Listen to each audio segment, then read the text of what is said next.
Welcome to Let Me Fix This. Enjoy the video. Before removing any connection in Bgmi, back up your account data first. Open linked account pages and verify your current bindings and email addresses. Make a note of the login methods you used, like Google, Facebook, or Guest. Confirm that another secure login method is available for recovery and access. If you lack a secondary login, create one now to avoid losing access. This initial preparation keeps your profile, skins, and purchases safe during the disconnect process. Open Bgmi and tap the Settings gear icon in the main lobby screen. Select Account Center to view all linked login methods and connections. Find the specific link you want removed, for example Google or Facebook, and tap Remove or Unlink.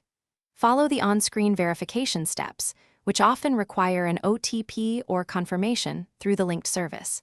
Confirm the unlink action and wait for the success message before closing the game. Test logging in with another linked method. If unlinking fails, first clear the Bgmi app cache and restart your device.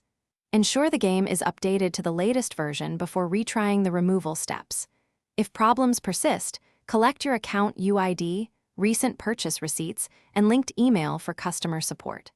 Contact Bgmi support and submit a ticket with those details to request manual disconnection or recovery. After successful unlinking or recovery, relink a new secure login method immediately to prevent future access issues and keep. Thanks for watching. If you found this helpful, don't forget to like and subscribe.